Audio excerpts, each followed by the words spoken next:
जादुई रास्ता, अंधा शेर और जानवरों पर भेड़िए का कहर।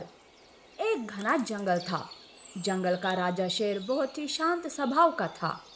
शेर का एक बेटा था सिम्बा, जो बचपन से ही अंधा था।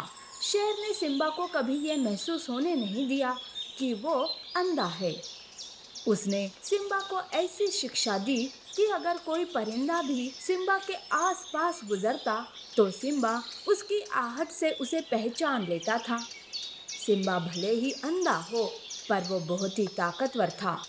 एक दिन सिम्बा जंगल में घूम रहा था कि तभी वहां उसका दोस्त बाघ, जो पास के जंगल में रहता था, वो भागते भागते सिम्बा के पास आता है।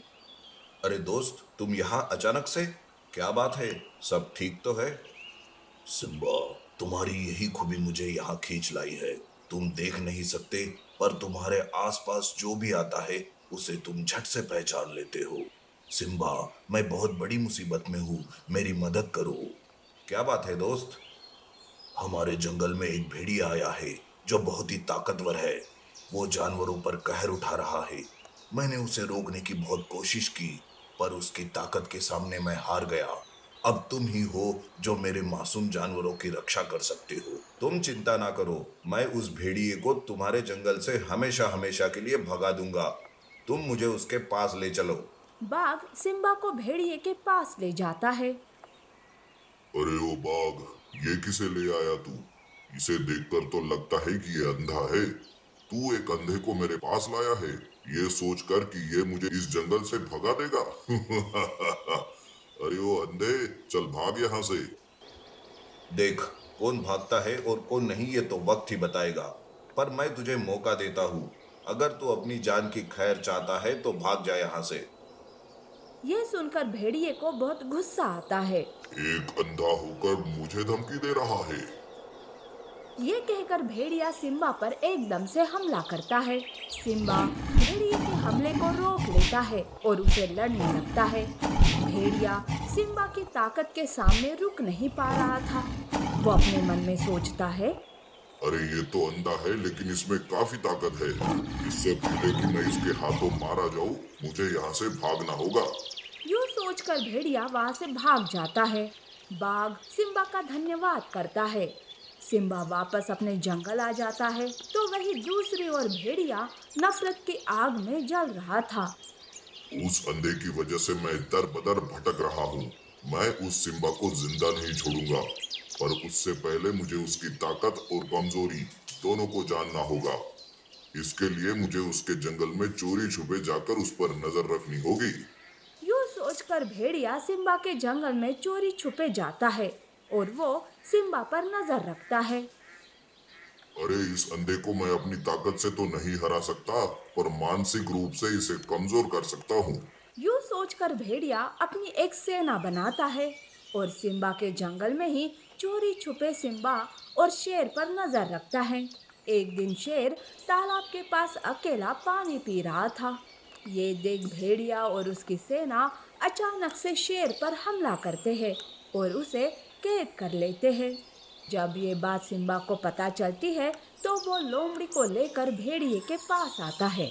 आओ सिम्बा आओ, कैसे हो? लगता है तुम मुझे भूल गए। अगर कहो तो याद दिला दूं। भेड़िए, तू मेरे जंगल में क्या कर रहा है? वैसे मैं देख नहीं सकता, पर मेरी याददाश्त बहुत तेज है। लगता है पिछली बार का वार तू भूल गया, इसलिए मौत को ढूंढते ढूंढते यहाँ तक आ गया। सिम्बा, पिछली बार मैंने तुझे कमजोर समझने की गलती की थी, पर अब नहीं। अगर तू अपने पिता की खैर चाहता है तो तू मेरा गुलाम बन और मेरी सेवा कर। अगर तूने होशियारी दिखाने की कोशिश की तो तेरा बाप अपनी जान गंवा बैठेगा। अरे ओ बुजदिल, मेरे पिताजी को ढाल बनाकर लड़ रहा है। अगर हिम्मत है तो मुझसे लड़कर बता। बस बहुत हो गई तेरी बकबक। अब जा, जाकर मेरी सेना और मेरे लिए अच्छा सा शिकार ढूंढ के ला। हमें बहुत भूख लगी है। अगर आने में देर कर दी तो हम तेरे पिता को ही अपना भोजन बना लेंगे। नहीं नहीं, ऐसा मत करो। मैं तुम लोगों के लिए भोजन ढूंढ कर लाता हूँ। यूं सिम्बा बोल ही रहा था कि वहां कुछ जानवर आते हैं और भेड़िए से कहते हैं। भेड़िए, तुम मुझे अपना भोजन बना लो और महाराज को छोड़ दो। हाँ, मैं भी तुम लोगों का भोजन बनने के लिए तैयार हूँ।